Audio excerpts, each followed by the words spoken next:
पूज्य मलूक पीठ वाले एक प्रसंग सुनाए। बोले महाराज बरसाने में सत्य घटना बरसाने में एक संत रहते थे जिनका नाम था स्वामिनी शरण। निम्बार संप्रदाय के वो महात्मा थे, स्वामिनी शरण उनका नाम था। और बड़े अच्छे भजन करने वाले महात्मा थे, अच्छे महात्मा थे, पीला कपड़ा पहनते थे। लेकिन क्या हो जाता है कि कोई कितना भजन भी करे, जैसे हम लोग भी है भजन साधन करते हैं, और हमको ये भी देखना होगा कि हमें गलत आदमी का संग नहीं करना। ये नहीं सोचे कि मैं तो भजनानंदी हो गया तो मैं गलत लोगों का संग करने लग जाऊं, तो उसका प्रभाव पड़े बिना चित्त पे नहीं रहे। तो वे महात्मा थे, पर जहां पता नहीं कहां से कोई गलत आदमी पल्ले पड़ गया, वो आने लग गया और उन महाराज को मीठी मीठी बातें बताने लग गया। क्या कि मुझे तो टोना आता है, मुझे टोटका आता है, मेरे पास ये मंत्र है, मैं वशीकरण जानता हूं और किसी का अनिष्ट जानता हूं। तो पहले तो वो ऐसे उपेक्षा करते रहे उसकी, पर वो आता रहा। एक दिन उनसे बोला कि आप हमारी बात पे भरोसा ना करो तो प्रयोग करके देख लो। तो उनकी किसी से कोई बातचीत चल रही होगी, ऐसे संसार में होता ही रहता है। तो उस आदमी ने, उस गलत व्यक्ति ने उन संत को, अच्छे महात्मा थे, उनको वशीकरण का कुछ उठपटांग उपाय बता दिया, उसका ये ले आना, उसका वो ले आना। और वो उन्होंने सीख लिया, जाने अब कैसा प्रारब्ध था, और वो उन्होंने कर भी लिया। ऊटपटांग विद्या थी कोई, वो कर भी ली, और जिसके ऊपर करी उसके ऊपर असर भी हो। माने उन्होंने बुलाया और कहा तो वो आ नहीं रहा था, और वो आ गया उनके पास। फिर वो उस गलत आदमी से प्रभावित हो गया। माने भक्त तो था नहीं, वो तंत्र मंत्र वाला आदमी था। अब ऐसों के चक्कर में तो भूल के ना पड़े। अब वो उनको जो भी खैर कारण रहा होगा, अपने को उसमें नहीं जाना, वो जो बात सुननी है वो सुनो। तो वो फिर गलत आदमी का संग रहा और उनसे उन्होंने गलत विद्या सीख ली, और वो ये सब करने लग गए। मैंने भजन भी करते थे और ये ऊटपटांग काम भी करते थे। चलिए, कुछ दिन बाद उनका शरीर पूरा हो गया, उन स्वामी शरण जी का करके शरीर पूरा हो गया। और उनका शरीर पूरा हो गया और वो जो चले गए महात्मा स्वामी शरण, मरने के बाद वे पूज्य मलूक पीठाधीश्वर जी महाराज के गुरुदेव, उनके भी परिचय में थे। वो स्वामी शरण जी जाते थे। महाराज जी बोले हम लोग तो छोटे थे पर हम लोग भी उनको देखते थे, महाराज जी उनके पास जाते थे। तो वो स्वामी शरण मरने के बाद परम पूज्य मलूक पीठाधीश्वर जी के गुरुदेव श्री गणेश दास जी महाराज उनको दिखाई पड़े। और कैसे दिखाई पड़े? बोले आधा शरीर जला हुआ है, मुर्दे की गंध आ रही है, जले मुर्दे की गंध आ रही है, शरीर जला हुआ है और तड़प रहे हैं। मतलब दुर्गति आदमी खुद ही अपनी कर ले, थोड़े लोभ के पीछे, थोड़े किसी स्वार्थ के पीछे। भैया सीधे सीधे राधा माधव का भजन करो, अपने भाग्य में जो है सो प्राप्त हो ही जाएगा। ठाकुर जी दाल रोटी की व्यवस्था करे, अपने को तो अब इस जीवन में पर राधा माधव को प्राप्त करना है और झंझट में पड़ना नहीं, अपनी दुर्गति करनी नहीं। उनको दिखाई पड़े और शरीर जला हुआ उनका। माने ये सब उनकी मुख्य सुनाई हुई बातें हैं मलूक पीठाधीश्वर जी की। और रो के कह रहे, और भी महात्माओं को दर्शन हुआ उनका, और पूज्य गणेश दास जी महाराज जी को भी हुआ, और रो के कह रहे मेरा उद्धार कर दो, मेरा उद्धार कर दो, बहुत कष्ट पा रहा, मेरा उद्धार कर दो, मेरा उद्धार कर दो। तो महाराज जी ने कही कि आप तो इतने भजन करने वाले हो, ये क्या हालत हो गई आपकी? कह रहे मैं गलत रास्ते पे चला गया, मैं गलत रास्ते पे चला गया। तो लोगों को वशीकरण करने के लिए कि ये सेठ मेरे बस में हो जाए, ये साहूकार मेरे बस में हो जाए, मैंने ऐसे कुछ गलत उपयोग किए हैं। तो क्या हुआ है कि मेरा उद्धार नहीं हुआ, कुछ उपाय करो महाराज। तो मलूक पीठाधीश्वर जी कहे कि हमारे गुरु जी को भी सपना आया, और उनके जो और कोई महात्मा थे बरसाने में उनको भी आया। तो वे सब लोग पूज्य गणेश दास जी महाराज के पास आए और उनको ऐसे ऐसे कहा कि महाराज ऐसा ऐसा है, अब बताइए। वे हमारे किसी के गुरु भी थे वो, और ऐसा दुख पा रहे हैं, हमको दिखाई पड़ रहे हैं, हम क्या करें? तो पूज्य गणेश दास जी महाराज बोले कि भैया दिखाई तो हमको भी पड़े हैं, दुख पा रहे हैं। तो बोले क्या किया जाए? तो पूज्य गणेश दास जी महाराज बोले उस समय गिरिराज जी में पूज्य पंडित श्री गया प्रसाद जी महाराज विराजते थे। गिरिराज जी के सिद्ध संत, आज में उनकी समाधि है, उनको चलता फिरता गोवर्धन कहते। तो पूज्य श्री गणेश दास जी महाराज बोले कि उद्धार तो है जाएगा अगर आप पंडित बाबा के पास चले जाओ।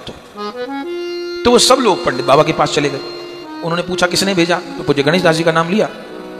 तो वहां पर मिले तो पंडित जी बहुत कम बोलते थे, तो सुनते रहे सुनते रहे सुनते रहे, सब बात सुनते रहे।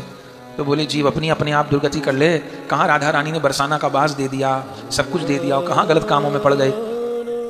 तो पंडित जी क्या बोले कि उद्धार तो हो जाएगा इनका अगर पंडित जी कृपा कर दें। माने पूज्य गणेश दास जी महाराज तो भेज दिए पूज्य पंडित गया प्रसाद जी महाराज जी के पास, और पूज्य पंडित गया प्रसाद जी महाराज बोले कि उन्हीं गणेश दास जी के पास चले जाओ। बोले उद्धार तो हो जाएगा अगर श्री गणेश दास जी कृपा कर दें। उन्होंने कहा महाराज उन्होंने तो आपके पास भेजा है, आप उनके पास फिर भेज रहे हो। बोले अब कहना कि बाबा ने भेजा है, अब मान जाएंगे। तो बोले कहना क्या है? बोले यदि वहां जाकर के पूज्य गणेश दास जी महाराज भागवत जी सुना दें, उन्हें मूल पाठ होए और भागवत जी होए, यदि भागवत जी सुना दें तो उन महात्मा का उद्धार हो जाए। तो बाबा ने आके, महात्माओं ने आके कहा गणेश दास जी महाराज को कि ऐसे ऐसे बाबा कह रहे हैं गिरिराज जी वाले बाबा, तो वो अपने आप को बहुत छिपाते थे। तो पूज्य गणेश दास जी महाराज बोले कि संकल्प तो उन महात्मा का है, उद्धार तो उन महात्मा का है, मुझे तो ऐसे ही घसीट रहे हैं बीच में, और आज्ञा कर दी है तो चलो हम भागवत कह देंगे। कहाँ होने? बोले वर्षा नहीं होनी है। तो बोले बरसाना में भागवत जी हुई। ये सब मरुपीतु जी वालों की सुनाई हुई बात है। बोले हम भी गए थे साथ में, हम बालक थे तो हम सेवा में रहते थे गुरु जी की, गुरु जी ने कथा सुनाई। बोले कथा भाई 2 समय कथा होती, सब महात्मा सुनने आते थे और पूरी घट स्थापन आदि उन महात्मा का स्थान दिया गया। बोले कथा हुई, और कथा जब पूर्ण हुई तो कथा पूर्ण होने के बाद में यज्ञ आदि सब कुछ हो गया, उनको फल समर्पित कर दिया गया। फिर महात्माओं को लगा कि उद्धार हुआ कि नहीं हुआ। स्वामी शरण जी का वो स्वप्न में आते थे तो एक विशेष व्यक्ति के आते थे। तो अनुष्ठान पूरा हो गया, गणेश दास जी महाराज बरसाने विराज रहे थे, वो महात्मा फिर उनके ध्यान में आए। वो बैठे आए तो अब के क्या आए, अब के जो शरीर पहले तो जला हुआ शरीर था, बदबू आदि वो बिल्कुल खत्म हो गया, जैसे पहले थे ऐसे ही दर्शन हुआ। पीला कपड़ा पहरे हुए हैं, माथे पे तिलक लगाए, चंदन लगाए, गले में फूल की माला है, प्रसन्न मुद्रा में दर्शन हुआ उनका। तो वो जो महात्मा थे उन्होंने कहा कि अब तो शांति है आपको? तो बोले हाँ अब मुझे शांति है। कोई कमी रह गई क्या? बोले मैं उस प्रेत योनि से तो छूट गया हूं, जहां मैं कष्ट पा रहा था, मैंने प्रेतों का उपयोग किया था तंत्र मंत्र में, तो प्रेत बन गया मैं, तो प्रेत योनि से तो मेरा उद्धार हो गया है। लेकिन अभी मुझे जहां पहुंचना था वहां नहीं पहुंचा। माने बुरी योनि से तो उद्धार हो गया, पे ठाकुर जी की सेवा में नहीं पहुंच। सत्य घटना आपको सुना रहे भैया, क्या महात्माओं की शक्ति, क्या नाम की शक्ति। बोले मेरा उद्धार तो हो गया प्रेत योनि से, पर जहां मुझे पहुंचना है वहां मैं अभी नहीं पहुंचा। अब वो जो जिनको दर्शन होता था उनका, वो बोले फिर आए पूज्य गणेश दास जी महाराज जी के पास में। तो उनसे कहा कि महाराज जी स्वामी शरण आए थे हमको स्वप्न में। बोले स्वामी शरण जी ध्यान में आए थे, क्या बोले? बोले मेरा प्रेत योनि से तो उद्धार हो गया है, लेकिन मुझे जहां पहुंचना था माने श्री जी की सेवा में, वहां मैं अभी नहीं पहुंचा हूं। तो ये अनुष्ठान तो सफल हो गया, लेकिन पूरी तरह से तो बात नहीं बनी अभी, तो क्या किया जाए? तो पूज्य गणेश दास जी महाराज बोले कि उनसे ही पूछो। जब वो कह रहे थे मैं जहां नहीं पहुंचा हूं, वहां जहां पहुंचना चाहिए वहां नहीं पहुंचा हूं, तो आप पूछ लेते उनसे कि कैसे पहुंचोगे, वो उपाय बता दो, हम लोग कर देंगे वो। तो बोले अब तो वो चले गए, अब क्या आएंगे? तो पूज्य गणेश दास जी महाराज उनसे बोले कि अब तुम फिर बैठना ध्यान में, और इस भावना से बैठना कि स्वामी शरण आवे। बोले ठीक है। तो फिर वे बैठे और इस भावना से बैठे कि आवे ध्यान में स्वामी शरण जी फिर आ, कोई शायद 3 दिन बाद आए, फिर आ गए। फिर उन्होंने यही बात कही कि मुझे जहां पहुंचना, उद्धार तो मेरा हो गया, पर जहां पहुंचना ठिकाने पे नहीं पहुंचा। तो उन्होंने कहा कि तो उपाय बता दीजिए कैसे पहुंचोगे। आह, तो क्या बोले? बोले उपाय ये है कि ब्रज में जितने महात्मा हैं, कथा में भी आते थे, और भी जितने भजन करने वाले महात्मा हैं, उन सबका भंडारा हो, और भंडारा करने के बाद उनकी झूठी पत्तल का प्रसाद मुझे अर्पण किया जाए, पत्तल का बचा हुआ प्रसाद, और उसमें पूज्य गणेश दास जी का प्रसाद जरूर हो। उनकी अलग पत्तल मुझे माने, उनको पाने के बाद वो प्रसाद छोड़ने पत्तल पे, वो मुझे अर्पण होवे, तब मेरा उद्धार हो। अब ये उनको कहा, फिर वो महात्मा फिर आए पूज्य गणेश दास जी महाराज के पास। तो उनको कहा स्वामी शरण आए थे। बोले क्या कह रहे? बोले कह रहे भंडारा करो, और भंडारा कराओ महात्माओं का, और महात्माओं को भंडारा करा के जो दक्षिणा आदि देनी है वो तो दो, पर उन महात्माओं की पत्तल का सब बचा हुआ प्रसाद मुझे दो। और ये भी कह गए मैं फलाने पेड़ पे रहता हूं, ये भी बता गए उनको, और वहां मुझे प्रसाद दो। तो महाराज जी के कहते कहते नेत्र भर गए जब उन्होंने हमको बोला।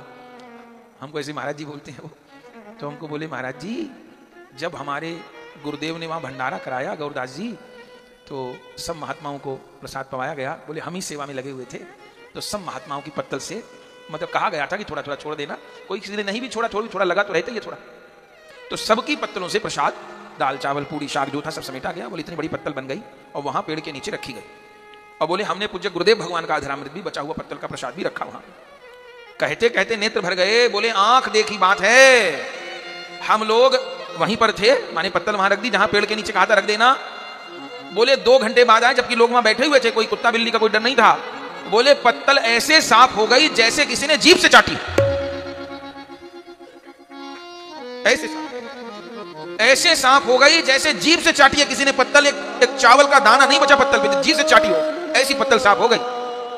और बोले उसी दिन जिस दिन भंडारा हुआ, रात को हमारे गुरुजी को भी दर्शन दिया और उन महात्मा को तो दिया। और अब के बोले एकदम प्रसन्न मुद्रा में नाम गा रहे थे। तो फिर दोबारा उन स्वामी शरण ने दर्शन दिया, अब की बार कीर्तन कर रहे थे। और क्या बोले? पूज्य गणेश दास जी महाराज जी का नाम लेके उनको मेरा प्रणाम कहना, उनकी पत्तल का बचा प्रसाद पाई से अब मैं श्री जी की सेवा में जा रहा हूं, मैं राधा रानी की सेवा में जा रहा हूं।